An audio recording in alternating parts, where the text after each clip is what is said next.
Claire, why did you start MASA? Candace, I have to tell you, a member of my family was incested, and the perpetrator was someone you would never, ever believe. And at that time, I was a journalist. So I wanted to talk to see if there were other survivors out there, you know.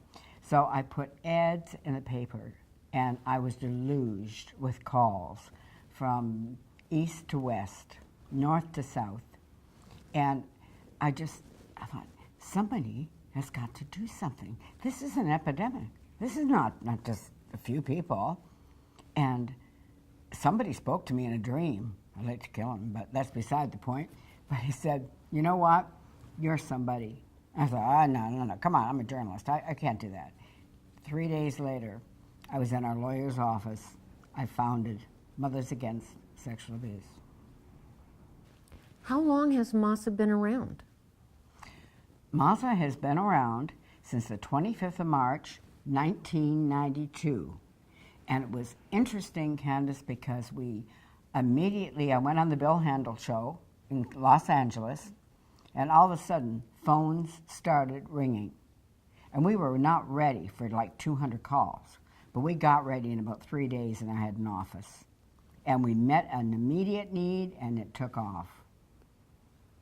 What high-profile cases have you worked on? Well, one of them was Michael Jackson. I was his great nemesis and did 2 articles in People magazine because I believe he absolutely was a pedophile. But the John Benet Ramsey case, I was a consultant on that.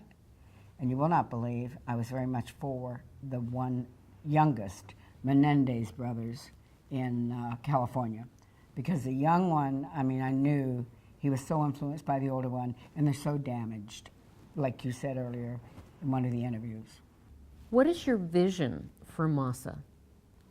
Well, I really think the Protect the Children campaign is going to, raise awareness and maybe put MASA back in kind of where it really should be on the East Coast, because we're still big on the West Coast. But I think the Protect the Children campaign is a new focus because we're focusing on all child abuse, not just sexual abuse. Claire, how can people get involved and help protect children? Well, we have a wonderful new website, and it's called protectthechildren.org. And they can go to that website. There'll be an 800 number on there, and they can make the call. And I agree so much with something you said earlier, Candace, and that is that this is everybody's problem. It's very democratic. It affects children, all races, creeds, everything. It crosses all the socioeconomic and educational levels.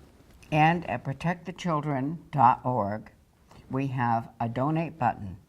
You can donate, and no amount is too small. But I can assure you every dime will go to do for exactly what we say, and that's protect our children. You've been treating adult survivors of child abuse for a long time. How do you think therapy or intervention can affect a victim? Well, it must happen. And if it does not happen and there is no intervention, that child, number one, could become an abuser, could become a child prostitute, could, any number of things, could wind up in jail, there must be intervention. And that's a big problem in this country because I think that mental health is still being frowned on. And I don't understand it because with everything that's going on, certainly there's a very big need for mental health. But the one thing I think that was said to me a long time ago, Candace, and it was that not only does it steal the innocence of a little child, but it also steals their potential. Claire, how serious is this problem? Well, Candace, I'm glad you asked that. It is the greatest hidden epidemic in this country, not just this country, but globally.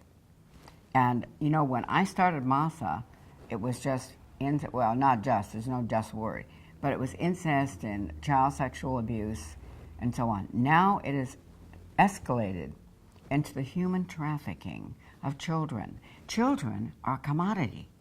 I mean, this is frightening.